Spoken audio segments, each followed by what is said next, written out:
Huaycaimar, Chilicale, Bate, Nantú, Oshenden, Ugeoco, Dioi, Popa, Bate, Tir, Retan, Guitato, Oshenden, Popa, Ojepiteu, Bate, Tijuí, Itaí, Guajote, Oliva, Tendere, Ungan, Amit, Aigua, Pen, Bate, Ugatijuinen.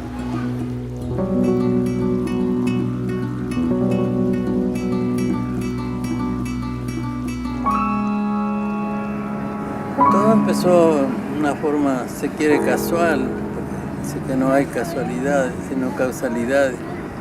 Yo conocí por una persona que me quería saludar porque era amiga de mi hermano, y el esposo de esta señora, que es profesor de guaraní, me presentó como un hermano chaná que hablaba el idioma, y la señora dijo: ¿cómo va a hablar idioma si no existen los chanás? Y el idioma menos. Yo le dije: pero sí, él habla, el hermano. Hablaban conmigo en chaná y sabe chaná. Entonces dice: bueno, ya que es chaná, lo invito para el domingo, que tenemos una actividad en el teatro con los niños de las escuelas.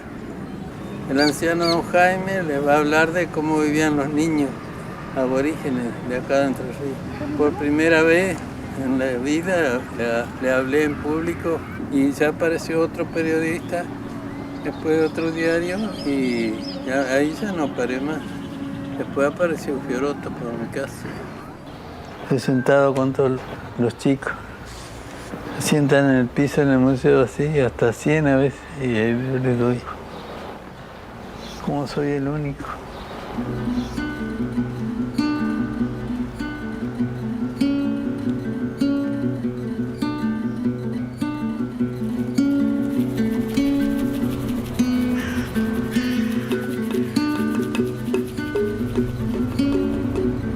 Los libros de la historia oficial nos contaron que los chanás era un pueblo nativo de Sudamérica que quedó extinguido. Pero, ¿será tan así o no seremos parte de ellos? El único texto que parece haber como testimonio de la lengua y cultura chaná es del presbítero Dámaso Larrañaga.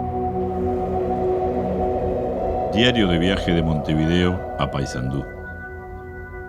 En 1815, el general Artigas solicitó al Cabildo de Montevideo que dispusiese de una delegación para entrevistarnos con él en Paysandú, delegación que acompañé en mi carácter de presbítero.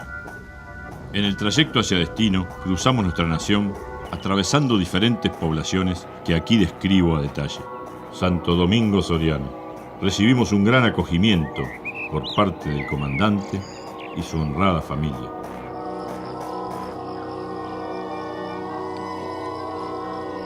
Al amanecer, salí a observar el pueblo. Se veían edificios arruinados por una expedición que vino por el Río de la Plata desde Montevideo con todo el rigor de la guerra, no quedándoles casi nada a estos infelices. Aquí, el Río Negro tendrá cerca de 1 milla de ancho y se manejan en canoas. Procuré que el sacristán me abriese la iglesia para poder celebrar.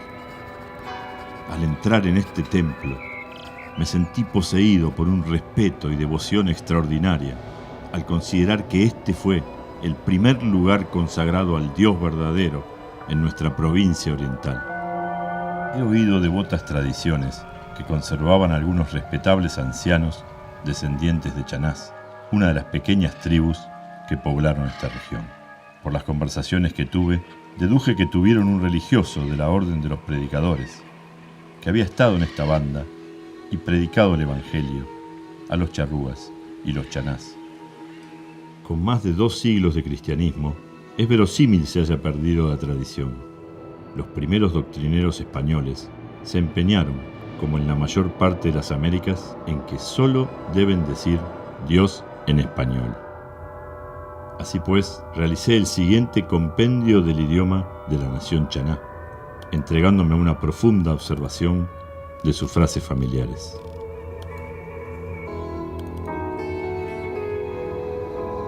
Los diferentes testimonios que nos dejó la historia nos relatan que a los conquistadores o invasores se les encomendaban evangelizar a los indígenas, despojarlos de su identidad cultural supuestamente pagana, y a los más rebeldes los torturaban y mataban.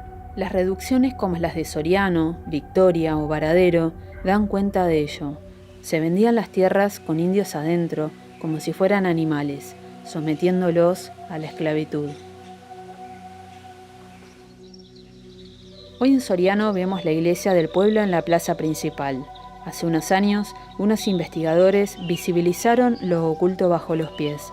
Como toda verdad que puja por revelarse, descubrieron en el jardín de la iglesia restos óseos que corresponden a los chanás, que fueron trasladados al cementerio municipal.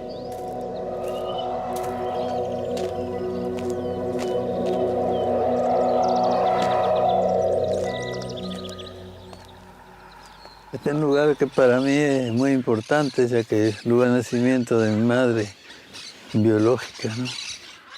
Porque hace 109 años que nació aquí en esta estancia. Mi abuela sabía que tenía que tener una niña, una mujer, para poder transmitirle la cultura, ya que ella había sido la receptora de parte de mi bisabuela y de sus tías abuelas de la cultura y se había transformado en la Dao Yendel, la mujer guardamemoria del pueblo chaná. Por muchos años me estuvo transmitiendo esa cultura y todas las noches me tomaba como un pequeño examen de lo que me había enseñado y al otro día me volvía a preguntar así hasta que estaba segura que yo iba memorizando las cosas y también muchas palabras las anotaba. Toda esta zona era habitada por gente chaná, principalmente, ¿no? Que ya en esa época que nació mi mamá ya no, porque ya no existía como pueblo, pero estaban los remanentes, los santuchos, los moreira, amarillo. No se permitía poner otros nombres. Había una ley que prohibía poner nombres aborígenes. Por eso todos tenemos nuestro nombre, pero lo manteníamos siempre en la familia solamente. Mi nombre era Pícaro, pero en vez de decir Tato Bobo, que era fuera de lo normal acá, me decían Totó. Pero los nombres aborígenes nunca se permitieron. Ahora sí, ahora se pueden poner.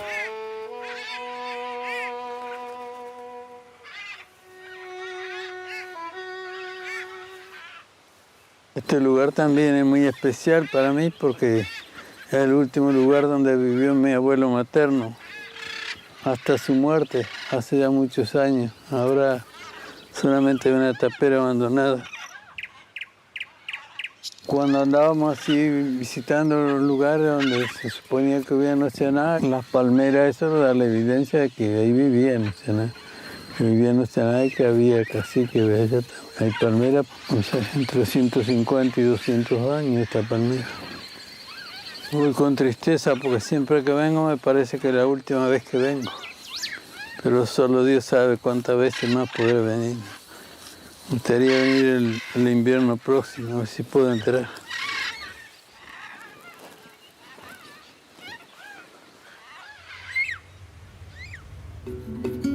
Vigoroso, de expresión apacible, Blas Wilfredo Omar Jaime es el único heredero de la raza chaná que dice guardar como un tesoro el idioma de sus ancestros.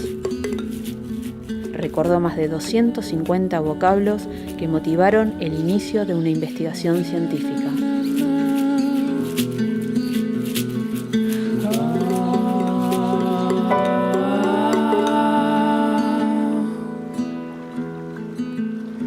En el año 2005 me entero por un diario de alcance nacional que había aparecido en la ciudad de Paraná un hablante de la lengua chaná. Pensé que era algo no confiable la noticia, porque cada tanto aparece una noticia del último hablante de tal lengua, el último hablante de tal otra. Pero lo interesante de este artículo es que traía una lista de palabras y algunas coincidían con las que en 1815 había recogido el presbítero Dámaso Larrañaga, que es el único vocabulario existente de la lengua chaná.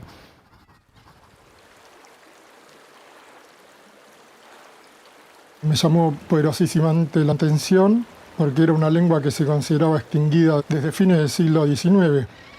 Fui a Paraná, tuve mi primera entrevista con él, que ya de entrada me pareció que era un hombre completamente fuera de lo común, una persona muy inteligente, con una historia de vida extraordinaria, y me contó cómo fue la situación por la cual él llegó a ser el último hablante o semihablante de la lengua chaná. Y eso fue lo que pasó, los atacaron los chaná a los invasores eso, y pelearon hasta que las mataron a casi todos los chaná. Quedó solo una mujer herida que estaba embarazada por un embarazo menor y quedó viva. Las familias lingüísticas chicas, generalmente todas las lenguas tienen la misma cultura, ¿no? Pero acá tenemos los charrúas y minuanes, que eran cazadores-recolectores, y los chanás y mbeguás eran canoeros fluviales que vivían asentados en pequeñas aldeas, con algo de agricultura y en gran parte dependiendo económicamente del río. ¿Cómo se produjo esa división cultural? Eso es intrigante, no sabemos.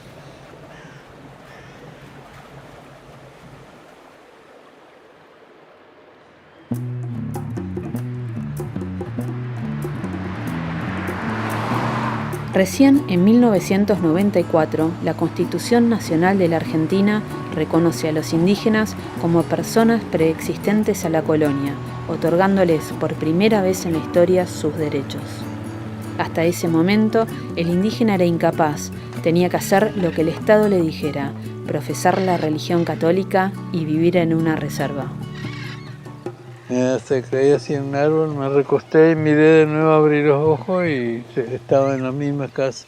Entonces me acerqué más al árbol ese, y en eso que me puse la espalda en el árbol se me apareció una figura como un hombre así, pero de puro fuego que se movía así, como que se estaba quemando.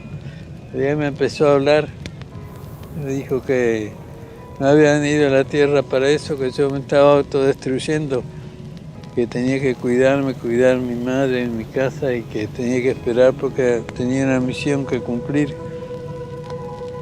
que en el futuro me iba a dar más enseñanza. Pero entonces, cuando yo estaba así un poco nubilado por el alcohol, esa figura alzó las manos así como un saludo, como hacemos un saludo chaná, y las bajó. Así cuando bajó hizo un ruido como que hizo un chistido así, y algo frío me pasó por el cuerpo, así me sacó la borrachera que tenía, y me sacudí un poquito así, y miré, estaba frente a mi casa y era mi propio árbol que yo me había recostado, aunque la casa antes no estaba, aparentemente. Y bueno, entré, me di una duchita y me fui a dormir. Nunca más salí. Pasó mucho tiempo hasta que después tuve otros sueños, así como que me visitaron personas que habían muerto para hablar conmigo. Y hasta que una noche me dijeron que alguien me iba a ir a hablar de religión, que lo escuchara. Y le dije a mi esposa que si iba alguien a hablar de religión, que me espere el domingo, que yo lo iba a escuchar. Bueno, ahí empezó mi carrera en la iglesia mormona. Me recibieron con los brazos abiertos, como que era un privilegiado, porque sin preguntarme nada, ni si tenía estudios o no, el mismo día que me bauticé me ordenaron al sacerdocio, una cosa que no hacen comúnmente. Yo vivía como un santo, vivía en la perfección espiritual de no tener malos deseos, ni ningún mal encuentro, nada, pero siempre priorizando a los demás, dando a los demás. Y cambié de idea de un día para otro, dije yo, ¿qué estoy haciendo acá? Me voy a morir, y me entró como una duda, como que ese tijuita que tienen los chanás, te habla al oído y te dice, como la historieta, un diablito de acá y un angelito de acá, y es así hasta que me fui. Entonces dije, no, me vuelvo al mundo de donde salí.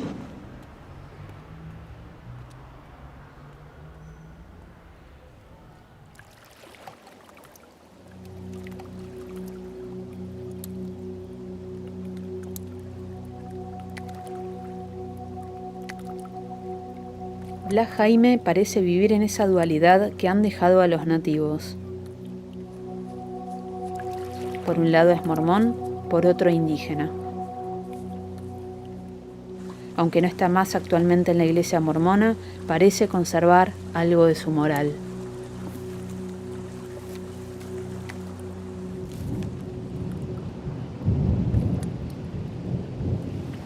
Tal vez por eso, será que algunos indígenas tienden a no ser católicos, por ser la religión del Estado, y terminan formando parte de otras aproximaciones religiosas dentro del cristianismo.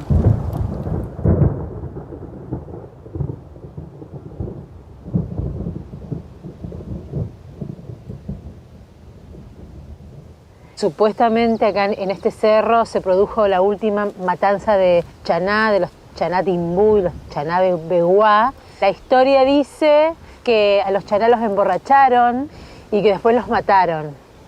De la matanza lo que vemos es un vía crucis, o sea, acá está el signo religioso y cristiano por excelencia y poder. Digamos, acá como que han clavado la cruz y han gritado, acá estamos.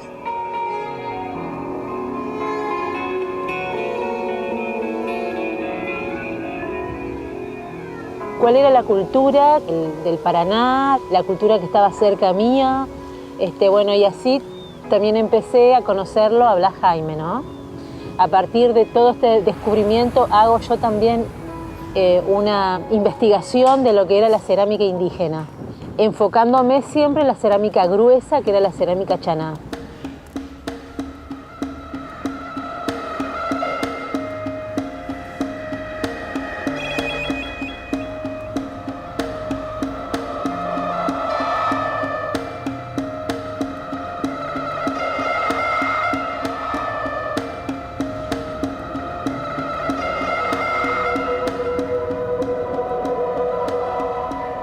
Como está hecho con el cuerpo y la sangre de la madre tierra, pensaban que también tenía espíritu y lo ponían en las tumbas, porque si el espíritu del muerto que estaba ahí regresaba, que se pusiera a hablar con el loro y no molestara a los vivos.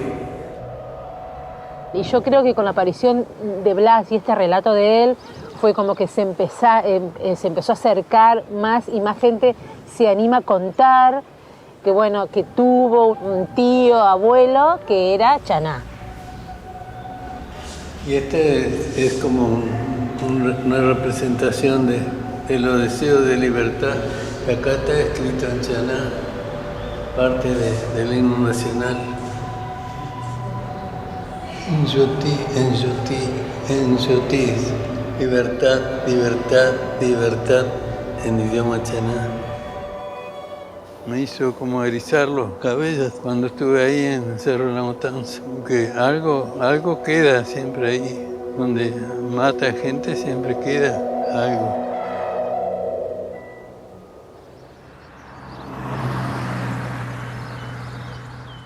Varadero es el pueblo más antiguo, el poblado más antiguo. Nace como una reducción de indios o pueblo de indios, ¿sí? Con una reducción franciscana y de aborígenes chaná y guaraní. Era un sistema que tenían los españoles de fundaciones, ¿no? de ciudades. Un sistema, tiene que ver con esto de evangelizar también, viene muy de la mano. Entonces se concentraba un grupo de gente o de aborígenes y se organizaba como una mini población donde se les enseñaba un montón de cosas, entre ellos catecismo, y se les enseñaba a trabajar. Era un cambio totalmente de cultura, ¿no? Era un sistema lamentablemente así.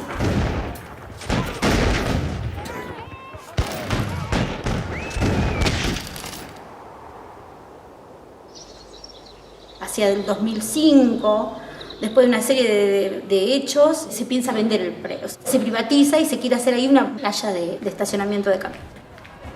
Ahí surge esto de la comunidad, ¿sí? Se agrupa la gente y bueno, entre la gente y algunos funcionarios se evita, ¿no? La venta de este lugar. Ahí el Estado realmente decide, a través de un subsidio de la provincia, se compra el predio y pasa definitivamente al patrimonio de Varadero.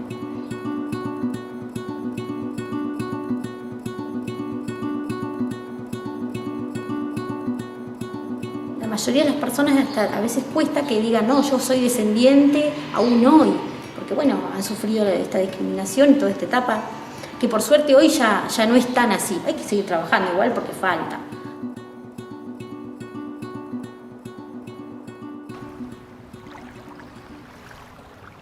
Estamos escribiendo con Don Blas un libro titulado La lengua chaná, Patrimonio Cultural de Entre Ríos, en el cual él escribe toda la parte del diccionario con observaciones etnográficas y yo hago la parte de gramática, fonología y la interpretación gráfica de la ortografía empleada por Don Blas. Don Blas está muy involucrado con esto de la cultura chaná. Antes de dejar este mundo, que ya esté asegurado el traspaso del chaná a una próxima generación, ¿no? Que quede para el futuro algo que el descendiente de chaná que quiera pueda tener acceso a lo que él conocía de la lengua chaná, ¿no? No se pierda, como se perdieron tantos conocimientos del pasado. Bueno, estábamos hablando que mi papá le pidieron acá en el museo si queríamos cantar el 11 de octubre para los contrafestejos del 12, acá en el Museo del Himno. Por eso lo trajimos, yo se lo traje impreso. Es la primera vez en el planeta que se va a cantar.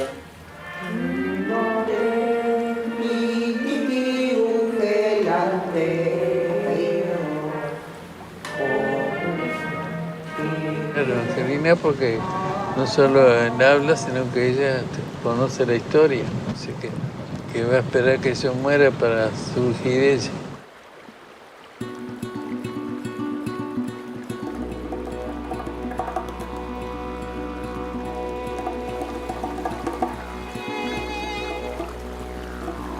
Los ancestros de Blas Jaime lograron escaparse por los caminos y ríos ocultos que se escondían en ese monte y sus habitantes, usufructuados como combustible del sistema de vida colonial.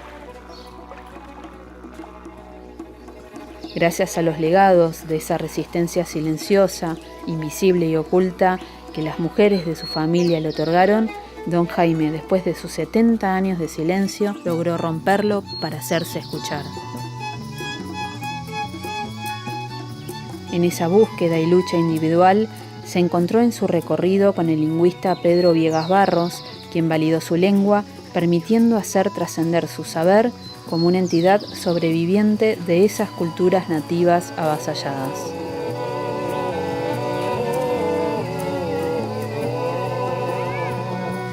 Don Blas sabe no solamente palabras, términos, frases, sino también elementos culturales, ¿no? ¿Para qué servía esta planta? ¿Para qué servía este animal? ¿Cómo se lo captura?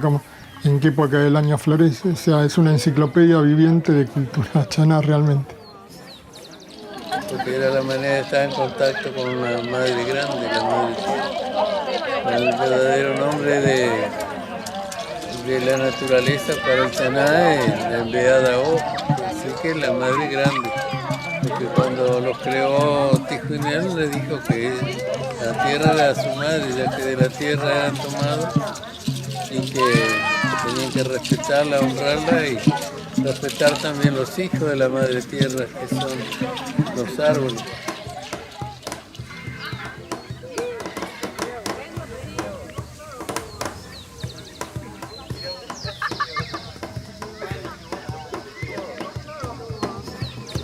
Muchos de ellos son descendientes, porque dicen de su abuela, su tatarabuela, son descendientes, pero no conocen mucho de las culturas y menos de los idiomas. Pero acá se perdieron todos los idiomas porque los españoles a los que hablaban le cortaban la punta de la lengua y a las niñas le pinchaban un ojo. Entonces, así cualquier cultura se pierde. Y el idioma con más razón, se dice si hablas en tu idioma con tu padre o con tu hermano te corta la punta de la lengua, ¿qué niño va a hablar?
preguntaba a los pescadores si alguna vez habían encontrado una cerámica arqueológica. Y nos encontramos con que todos los pescadores tenían cajones de cerámica arqueológica. Lo pescan con las redes. Entonces, y así empezamos a tener una colección de cerámica arqueológica, que son fragmentos la mayoría. Como dice la ley, nosotros a esto lo registramos en el Museo Arqueológico de Paraná. Cuando era estudiante de secundario, a los 14 años, conocí a una persona que era coleccionista y me mostró un montón de cosas interesantes, y entonces eso motivó que yo saliera por la costa del río, por las lagunas a buscar. Y tanto es así que enseguida empecé a encontrar elementos de las culturas aborígenes primitivas. Y bueno, fui armando una colección, creo que bastante interesante. Yo me enteré por los medios, y para mí realmente fue un golpe al corazón cuando vi esta noticia y después quise conocerlo. Tuvimos la suerte de que se abrió una sala arqueológica en el Museo Histórico de acá de la ciudad de Victoria, ¿no? Vamos a encontrar en ella evidencias arqueológicas de este gran pueblo que habitó la zona insular de la ciudad de Victoria y que a lo largo del tiempo fue dejando su patrimonio, que ahora lo estamos exhibiendo de una forma organizada, sistematizada, aquí en el Museo Anadón, en esta sala que ya pasó a ser una sala permanente, Chanatimbú.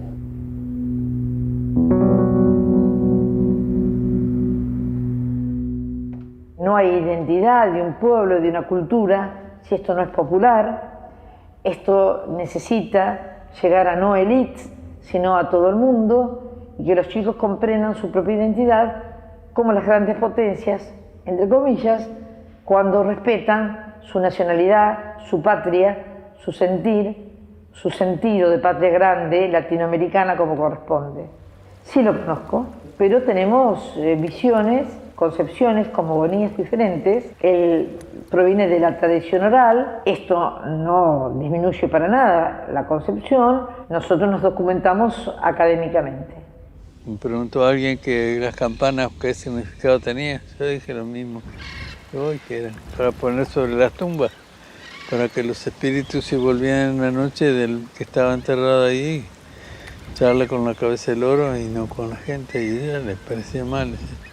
Y que parecía que estaba equivocado, que yo estaba equivocado, que ella sabía que no era para eso, que eran como campanas para encender el fuego o que otro motivo. Por eso le pregunté cómo lo sabía, porque yo estudié, diciendo yo estudié, bueno, estudiaste. Bueno, yo tuve una pequeña charla muy breve de 2 minutos cuando quise hablar con él de portadores de campanas, me dijo que fuera a estudiar. Dice, Chanatimbú no existe, o es Chaná o es Timbú. Porque ellos se separaron de los chanás por Nitimbuk, significa rebelde, desagradecido. No, creo que él tiene otra concepción de sus ancestros, otros relatos, otra vida, o a lo mejor no conocía realmente estas presencias que están atestiguadas en casi todos los libros que yo te mencioné, y habría mucho más para mencionar, ¿no?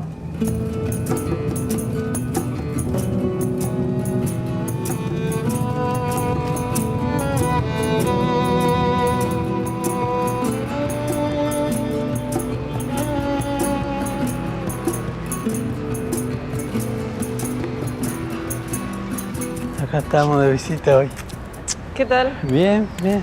Por esto hemos discutido siempre con las profesoras, porque para mí las campanas estas no son chanás, sino de los timbú, después que se separaron de los chanás, que para diferenciarse del chaná empezaron a hacer las campanas, cerca de 2000 años. Que fue sí, cuando se separaron unos 2000 años. Cuando se separaron los timbúes de los chanás, porque hubo una gran decisión. ¿Te parece que está sin terminar, Evangelina? Ella, Evangelina, ha hecho lindos trabajos. ¿Ah, sí? ¿Has trabajado con cerámica? Cerámica ribereña. Sí. Guardando, hermanos. Tengo miedo que se me caiga algo. Encontramos solo ¿Pero fragmentos. sabe por qué está así? Eso, lo saben ustedes. ¿Por qué encuentra puro pedazo? porque la fracturaban antes. Las mujeres, que eran las que siempre impulsaban los cambios del lugar, toda su netela la hacían pedazos y cuando se iban la iban tirando hacia atrás para dejar los malos espíritus que hubiera ahí, y ellos ya habían hecho su netela nueva. Muy bueno, muy buen trabajo están haciendo. Hueso. Y sí, el hueso se presta porque también afilándolo bien sirve como cuchillo. Yo nunca he llorado todavía. Nunca. No, ni me río ni lloro. Ni risa, ni llanto. Ni baile, ni canto. El hombre, el guerrero, no canta ni baila. Ni se rinde, ni se arrodilla, ni traiciona. Son todos eso los utapec, las prohibiciones de la cultura. Mi abuela, mi bisabuela siempre me decían que el arma principal del chaná era su coraje y el saber que si moría iba a ir con más gloria al cielo.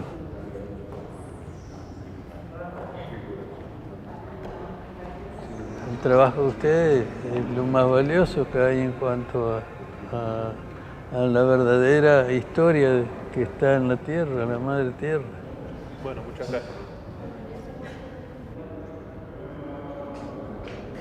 A Blas Jaime lo conocí hace unos años en Paraná, en la ciudad de Paraná, en una presentación de unos proyectos del CFI donde habíamos participado con el museo. Y por ahí empecé a prestarle atención que lo que él estaba contando de los chaná era lo que yo había experimentado en las salidas de campo con mi padre y lo que teníamos en el museo. Entonces realmente ahí me puse a hablar con Blas y realmente es una persona fantástica. Y por la cantidad de información que él tiene, a nosotros, o a mí por lo menos, me cerró un rompecabezas, ¿no? Cuando él contaba de que cuando se trasladaban rompían las vasijas y las desparramaban por una cuestión de espíritus.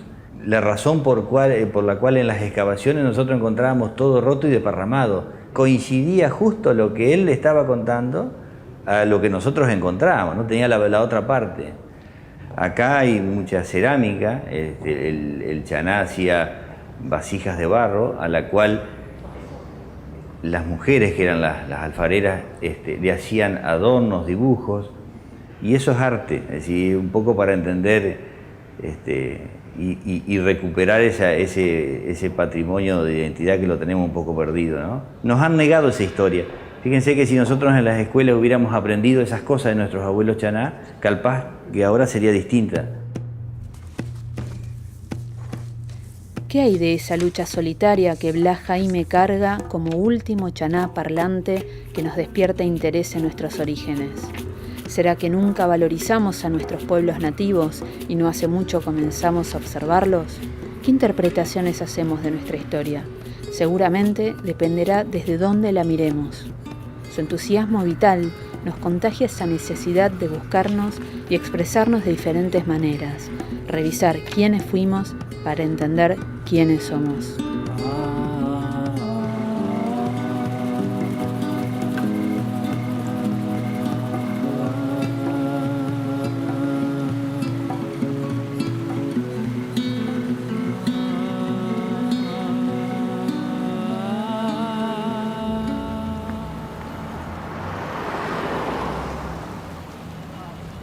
Estaban haciendo un mapa de las lenguas en peligro de extinción. Por casualidad yo me encontré en un congreso en Chile con un profesor, doctor de lingüística holandés, que estaba trabajando en ese proyecto, y yo presentaba un trabajo sobre el chaná, con lo cual me tomó los datos y en la próxima edición online del mapa de la UNESCO de lenguas en peligro de extinción apareció en el año 2010 el chaná con un hablante o semihablante en la ciudad de Paraná, material que está disponible en internet y supongo que eso es lo que conocen.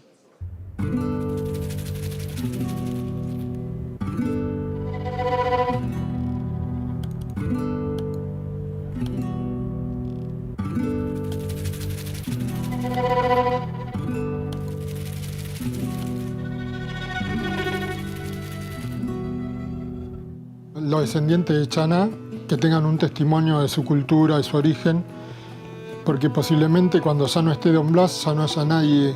Eso forma parte del patrimonio de la cultura intangible argentina, tiene que quedar. porque el contenido es lo que queda del idioma chaná. Seguramente habrá sido mucho más amplio, pero como fueron muchas generaciones, hace casi 300 años que no hay pueblos chaná organizados, y como los españoles prohibían a los descendientes de los pueblos originarios hablar sus idiomas, se fue perdiendo. Solamente se pudo conservar mi familia y quizás la de otros familias de caciques, gracias a que lo hacían en secreto de las mujeres solamente.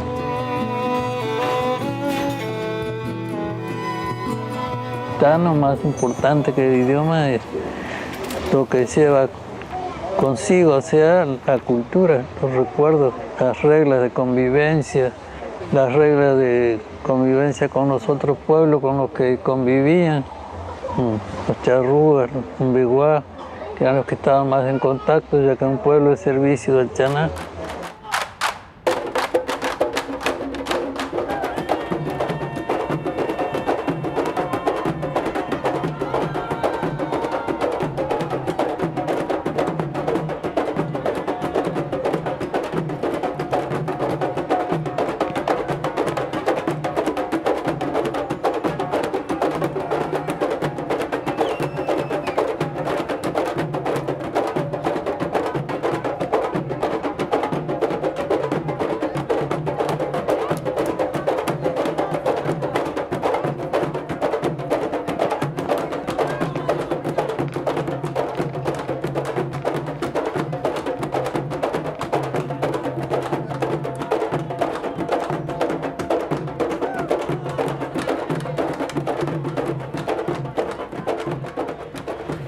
Yo le traigo un mensaje de un pueblo que en realidad no existe como pueblo.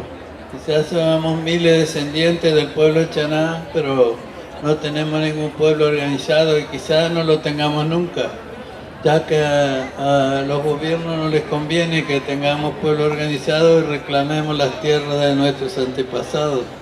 No tenemos ninguna clase de ayuda para organizarnos como pueblo. Han venido hermanos de México que conocen la historia de los pueblos que les llaman originarios de acá y saben más de la historia que los propios centroamericanos y argentinos, porque lo que trataban de hacer era borrar la memoria, que se volvieran como animales, que no tuvieran memoria, que no tuvieran historia, que no tuvieran ningún recuerdo, pero en la familia de los caciques se siguió con esa costumbre y gracias a eso yo pude rescatar una parte de esa historia y ahora pasarla a un libro, ese pequeño humilde diccionario de chaná español o español chaná, porque es bilingüe y esa es la única herencia que puedo dejar, porque a pesar de que éramos los dueños de la tierra, nadie tiene nada. Ahí tienen un pueblo que es un matriarcado, un pueblo charrúa que está pasando hambre y necesidades demasiadas.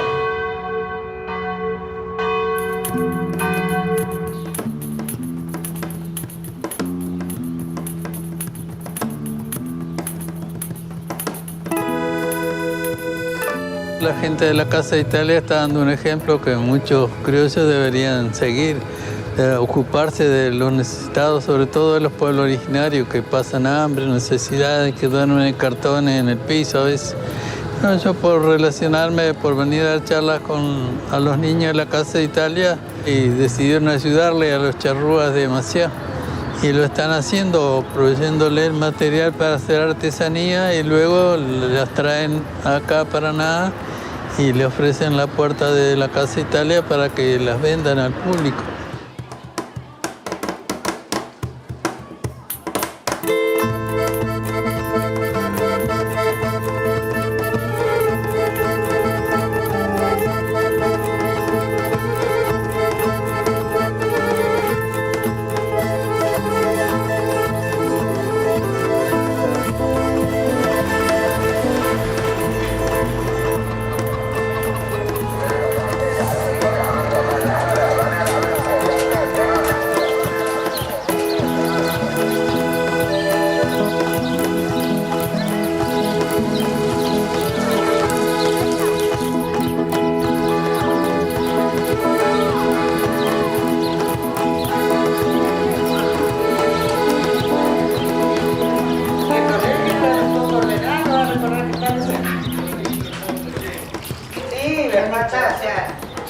me apuré porque hace poquito que estamos. No, bueno.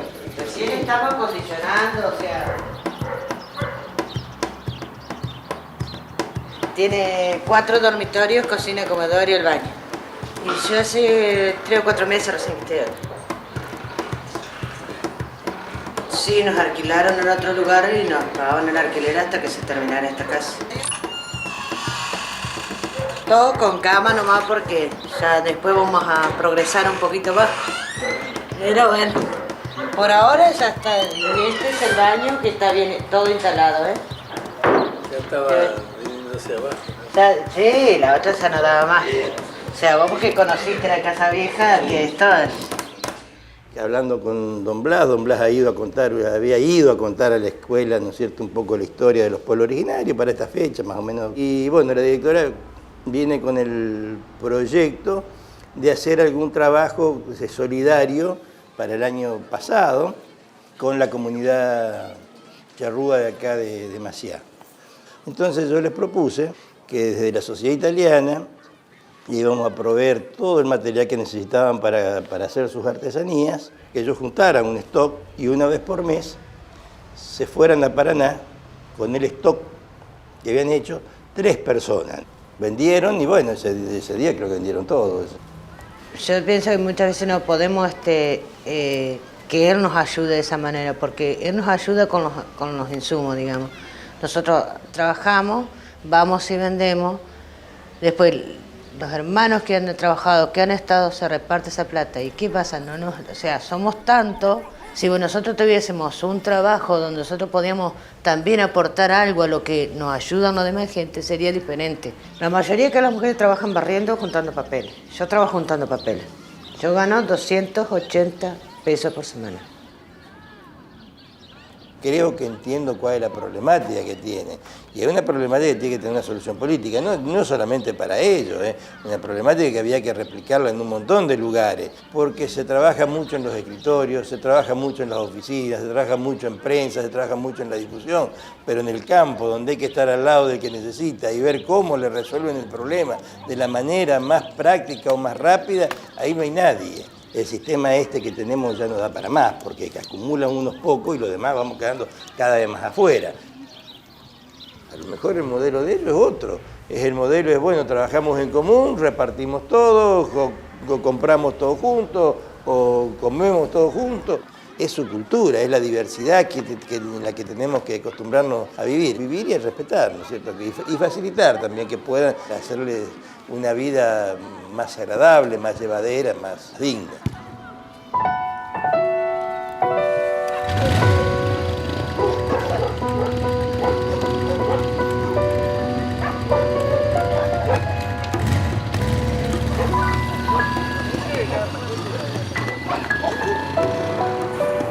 Qué buen tapial que hicieron. ¿Estos son casas sociales también? Tapial, sí, si no todas estas casitas no existían. La comunidad que Blas Jaime apadrina como compañero de lucha indígena parece ser víctima de los modelos industriales que dejaron a pueblos aislados y reducidos en pequeños territorios, que hoy ya no tienen monte ni libertad para transitar tierras y ríos que antes les proveían de alimentos. Hoy todo parece ser propiedad privada, de quien tiene la posibilidad de heredarlas o obtenerlas porque ha nacido en circunstancias más favorables.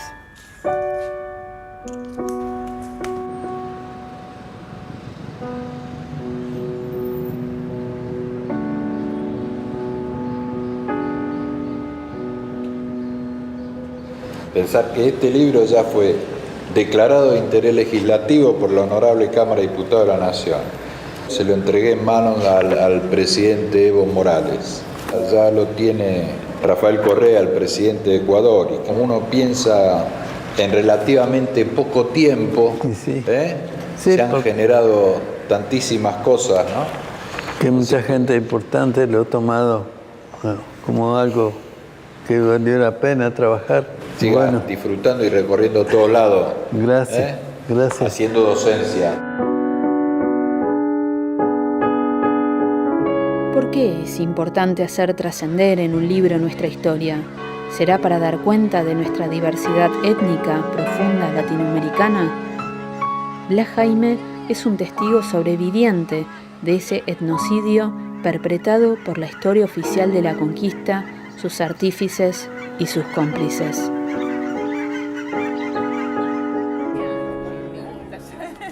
Siempre era el premio o el homenaje o la nota o el reconocimiento a ellos.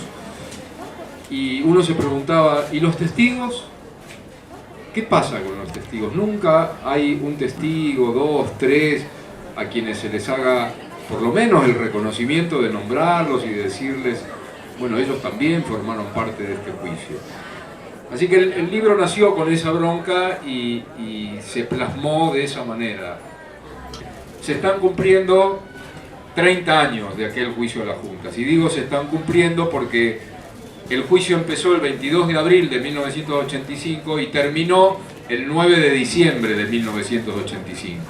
En este momento se hacen 16 juicios de lesa humanidad en todo el país al mismo tiempo.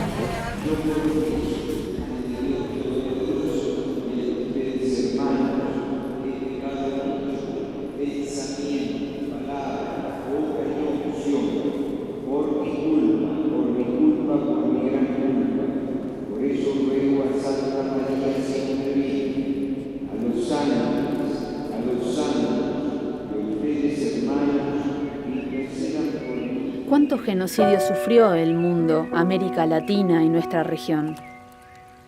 Las siempre tan promocionadas grandes causas se justifican con invasiones disfrazadas de conquistas, de supuestas barbaries que requieren ser civilizadas. Las historias parecen repetirse bajo distintas formas y matices. Por eso resulta importante conocer las visiones de nuestra historia, para hacernos más conscientes de dónde venimos, dónde estamos y hacia dónde vamos.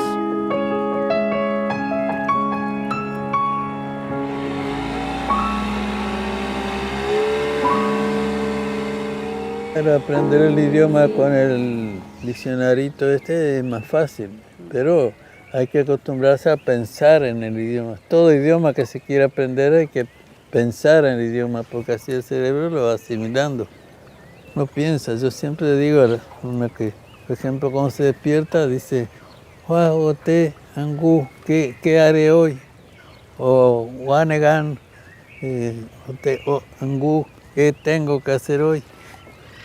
Porque no era escrito, era todo oral. Por muchos años traté de pensar y de recordar así las palabras.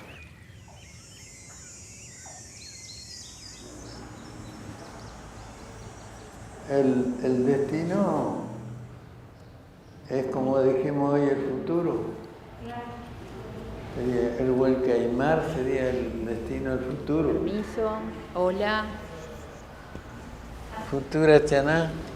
La mejor manera de aprender un idioma es traducción, hacer traducciones, porque se graba más en la mente hasta. ¿Cómo traducimos firme? Semisinónimos de firmeza. Tengo que seguir con la cultura que él está llevando desde hace años a todas partes y que le ha dado a conocer como no se ha dado a conocer con otras personas, y creo que es algo muy importante que no se pierda, que no nos sigan pisando, que no nos sigan pasando por encima a los que somos en realidad dueños, es una palabra muy fuerte, pero que somos de esta tierra. Vivir todos en armonía y tratar de que lo nuestro no se pierda y no se mimetice con lo que es de afuera. Ella es la mujer guardamemoria del pueblo, esa es más importante que yo, porque yo soy alguien que está haciendo un trabajo que no tendría que haber hecho por ser varón, porque eso es la herencia chaná, es que se continúa en la mujer, la da, mujer, oye, guardar, en la memoria tiene que ser femenina.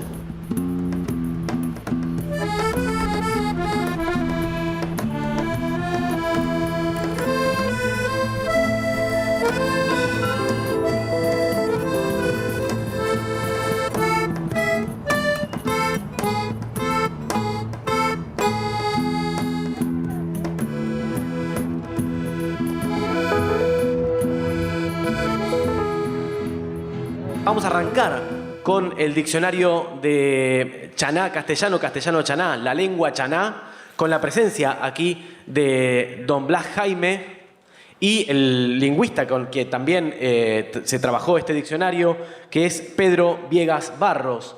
Yo como lingüista me agarré la cabeza, dije, ¿cómo si los chanás no existen, no? Si siempre nos habían dicho que en la provincia de Entre Ríos no hay indios, no hay pueblos aborígenes. Hasta ahora no apareció ninguna otra persona que sepa nada. Hay descendientes de chanás en distintas provincias de la Argentina, Buenos Aires, Santa Fe, Entre Ríos, también en Uruguay, pero absolutamente nadie sabe nada de la lengua. Quiere decir que la única persona que tiene este tesoro lingüístico en su cabeza es don Blas. Yo, como un hombre humilde, nunca pensé estar acá. Ni siquiera terminé la primaria, pero la vida me ha llevado a ahora tener que enseñar a otros lo que yo sabía sin saber que era el único que tenía este conocimiento de la lengua chaná y de las costumbres y la historia también de los otros pueblos.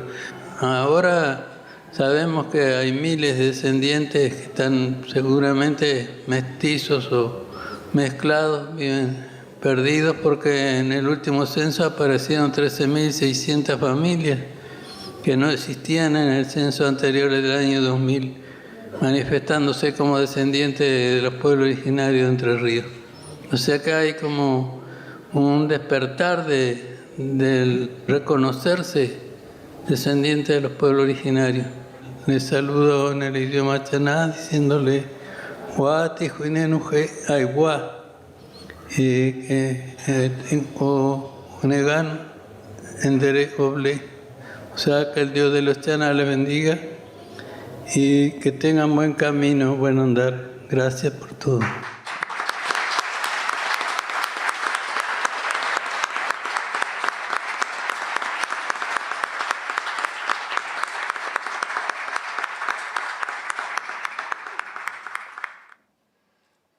Habitamos esta tierra grupos humanos de raíces y culturas muy diversas. En esta realidad resulta indispensable conocer nuestra historia para hacernos más sensibles ante los grupos sociales oprimidos de siempre, para que no sigamos heredando avasallamientos bajo distintas formas extractivas y opresivas que finalmente terminan conservando ese gen colonial en todos los órdenes de nuestras vidas. Si bien hoy ya casi no hay más colonias, vivimos en un sistema gobernado por grandes grupos de poder que responden a los mismos orígenes que aquellas colonias. Como si Latinoamérica, sus luchas y su gente estuvieran signadas en hacer sobrevivir sus propias identidades en un mundo que trabaja para alimentarnos de dependencias.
La lengua y tec, la acción de hablar. Y chaná es el pueblo, el idioma chaná. ¿Qué pensaría su mamá, su abuela de esto? Y estaríamos felices. A mí siempre me parece que está. ¿Están mirando? Sí.